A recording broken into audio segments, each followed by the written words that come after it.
Assalamualaikum warahmatullahi wabarakatuh. Halo semuanya, perkenalkan nama saya Aziza Kusumah Putri dari program studi Sains Data. Di sini saya akan melakukan tugas komputasi awan bagaimana cara mendeploy kontainer di platform AWS. Sebelum itu kita perlu tahu apa itu kontainer. Jadi kontainer adalah teknologi yang memungkinkan aplikasi berjalan dalam lingkungan terisolasi, lengkap dengan semua yang dibutuhkan agar bisa berfungsi di berbagai sistem tanpa masalah kompatibilitas. Nah, jadi kontainer ini bisa dibayangkan seperti kotak yang berisi aplikasi beserta pengaturannya, sehingga bisa dipindahkan dan dijalankan di mana saja dengan konsisten. Nah, jadi pada tugas komputasi awan ini, kita akan melakukan bagaimana cara mendeploy kontainer dengan menggunakan platform AWS ECS. Nah, sebelum itu kita perlu tahu tahapan dalam membangun kontainer. Yang pertama kita lakukan pembangunan terhadap klaster. Nah, jadi klaster itu adalah sekumpulan komputer atau server yang bekerja sama untuk menjalankan kontainer. Nah, jadi klaster ini bisa dibayangkan seperti kumpulan koki di dapur yang bersama-sama memasak banyak hidangan sekaligus. Nah, selanjutnya kita perlu membangun task definition atau instruksi atau resep yang menentukan bagaimana sebuah aplikasi dalam kontainer harus berjalan, termasuk konfigurasi, sumber daya, dan kebutuhan lainnya. Dan tahapan terakhir yaitu membangun service. Service ini adalah bagian yang memastikan aplikasi dalam kontainer terus berjalan dan bisa diakses pengguna, termasuk menjaga agar tetap aktif dan membagi beban kerja jika ada banyak permintaan. Oke, kita langsung saja pada AWS-nya. Nah, jadi pada AWS ini kita akan melakukan pembangunan kontainer. Jadi kita klik pada Elastic Container Service atau ECS.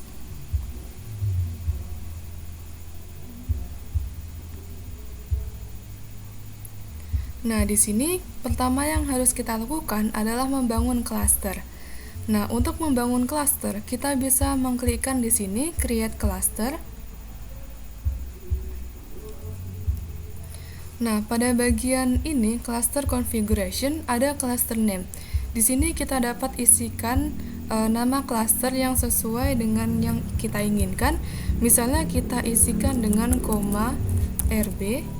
Dan selanjutnya pada bagian infrastruktur ada dua pilihan yaitu AWS Fargate dan Amazon EC2 Instance.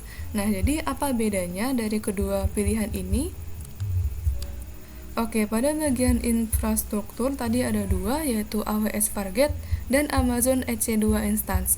Nah, ketika kita memilih AWS Fargate atau serverless, kita tidak perlu mengelola server karena AWS secara otomatis menyediakan server untuk kita. Nah, sedangkan ketika kita memilih Amazon EC2 Instance, kita perlu menyediakan dan mengelola instance EC2 yang akan digunakan oleh cluster EC2 ECS. Nah, jadi pada tugas komputasi awan ini, kita akan memilih Amazon EC2 Instance. Nah, kemudian pada Auto Scaling Group atau ASG ini gunanya adalah kita dapat otomatis menyesuaikan jumlah instance EC2 dalam grup berdasarkan kondisi yang ditentukan. Nah, jadi untuk auto scaling ini kita pilih saja Create New ASG, kemudian ada Previsioning Model.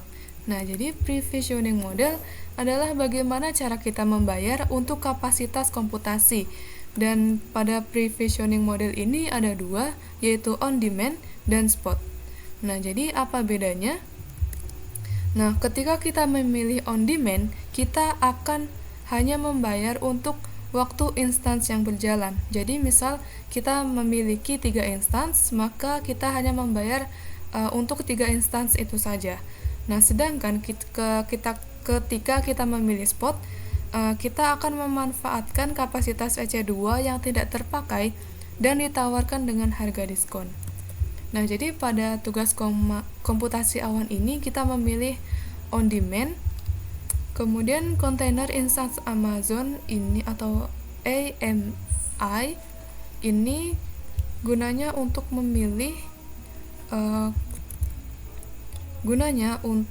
memilih template yang berisi konfigurasi software yang diperlukan untuk meluncurkan sebuah instance EC2. Nah, jadi kita bisa pilih Amazon Linux 2.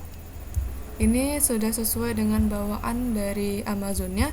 Kemudian untuk EC2 instance type-nya atau tipe dari instance EC2-nya, kita pilih T2 micro, yang artinya penyimpanannya itu kecil karena hanya digunakan untuk keperluan tugas. Kemudian pada bagian EC2 instance role, di sini kita isikan ini ECS instance role. Kemudian ada desired capacity, ini untuk menentukan jumlah minimum dan maksimum dari cluster yang akan kita bangun. Jadi kita untuk minimumnya kita masukkan 1 dan maksimumnya kita masukkan 5.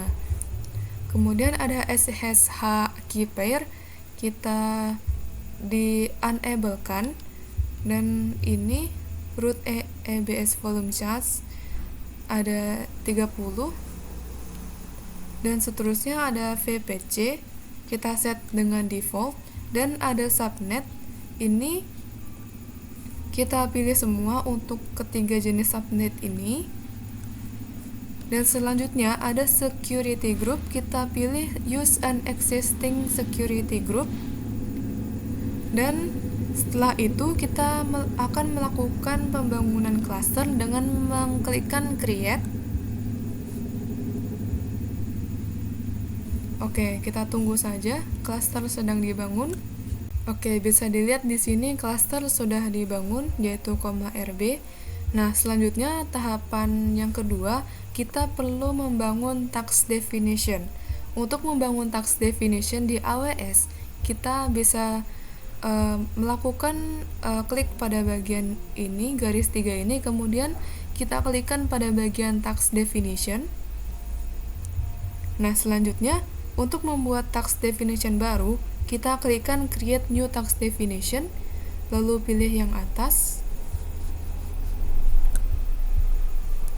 Nah, pada bagian task definition family, kita isikan nama task definition yang kita inginkan. Misalnya task, rb. Dan selanjutnya pada bagian infrastrukturnya, kita pilih Amazon EC2 instance. Kemudian pada bagian operating systemnya, kita pilih Linux. Dan pada bagian networknya, kita pilih AWS VPC defaultnya. Dan pada bagian task size-nya, untuk kapasitas CPU-nya kita pilih 1 CPU, dan memorinya kita isikan 3 GB. Dan kemudian pada bagian task role-nya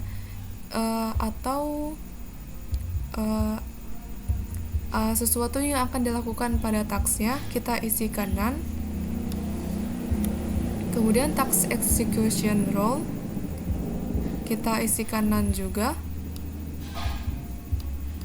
Nah, kemudian pada bagian container ini, untuk name-nya, kita bisa isikan misalnya WordPress, dan pada bagian image URL-nya, kita bisa isikan HTTPD 2.4. Kemudian pada bagian container port-nya, kita pastikan angkanya 80, dan pada bagian port name-nya, kita isikan misalnya rb underscore 80 underscore http.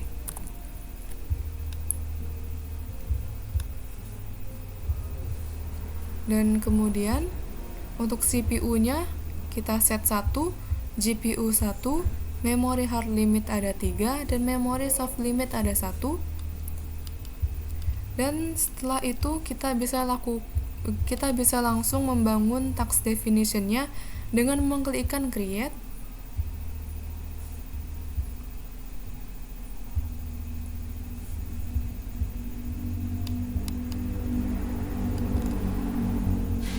Oke, Oke, jadi task definition sudah berhasil dibuat di sini. Task definition successfully created. Kemudian langkah terakhir, kita perlu membangun sebuah service. Untuk membangun service, kita klikkan pada bagian deploy, kemudian create service. Kemudian pada bagian ini kita sesuaikan dengan task definition-nya yang sudah kita bangun tadi, yaitu task, RB. Kemudian task definition revision 1. Kemudian ada service name. Kita bisa isikan misalnya service, RB. Kemudian pada bagian environment, pada bagian existing cluster, kita bisa pilih cluster yang sudah kita bangun tadi. Karena kita membangun RB, kita pilih RB. Kemudian pada bagian compute option, kita pilih capacity provider strategy.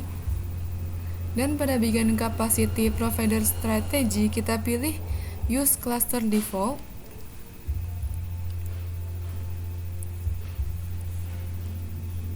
Dan di sini ada desired task. Ini jumlahnya 1. Artinya setiap task akan menjalankan satu tugas. Dan kemudian ini bisa kita skip. Dan untuk membangun service-nya, kita bisa langsung klikkan create.